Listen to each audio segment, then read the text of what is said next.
Hello everyone, welcome back to my channel. ఈరోజు మన ఛానల్లో మరో సరికొత్త రెసిపీతో మీ ముందుకు వచ్చేసానండి.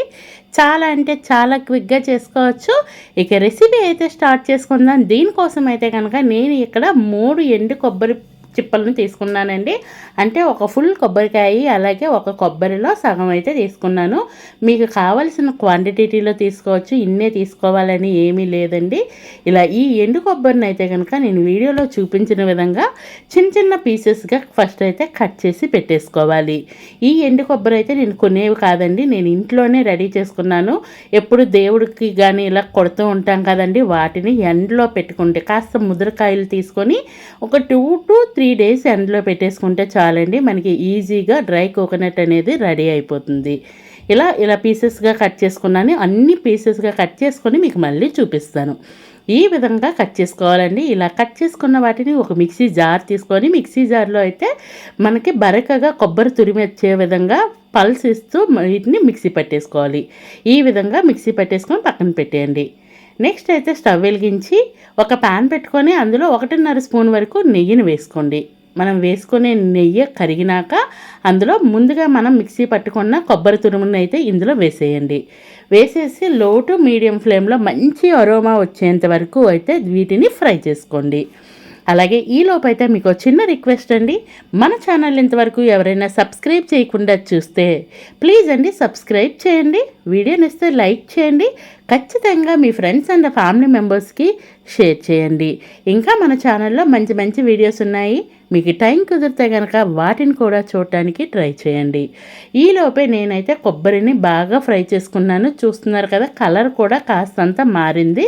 దీనిని లో టు మీడియం ఫ్లేమ్లో మాత్రమే ఈ విధంగా ఫ్రై చేసుకొని దీన్ని సైడ్ పెట్టేయండి. నెక్స్ట్ అయితే అదే కళాయిలో 1 కప్పు వరకు పంచదారని వేసుకోండి.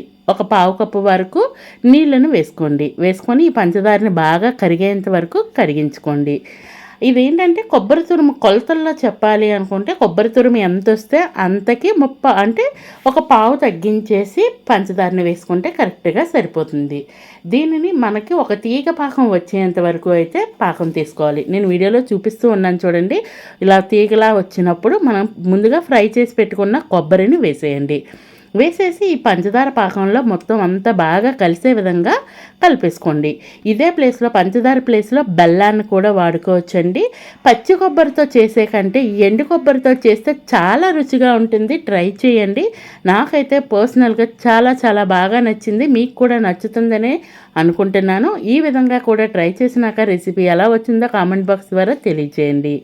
ఇలా కాస్త దగ్గర పడినప్పుడే 1 స్పూన్ వరకు యాలకుల పొడి వేసుకోండి. మంచి స్మెల్ వస్తుంది, టేస్ట్ కూడా చాలా బాగుంటుంది. ఈ యాలకుల పొడిని కూడా మొత్తం అందులో బాగా కలిసే విధంగా కలుపుకొని ఇప్పుడైతే కనుక చూస్తున్నారు కదా, గరిటికి స్టిక్కీగా అవుతుంది. ఈ స్టేజ్లో స్టవ్ ఆఫ్ చేసుకోండి. స్టవ్ ఆఫ్ చేసుకొని తర్వాత ఇంకా మీకు చెప్పాలంటే నేను చేతితో చూడండి ఇలా ఉండలా చుడుతున్నాను కదా, ఉండ కడుతుంది అంటే కరెక్ట్గా ఉండేట్టు.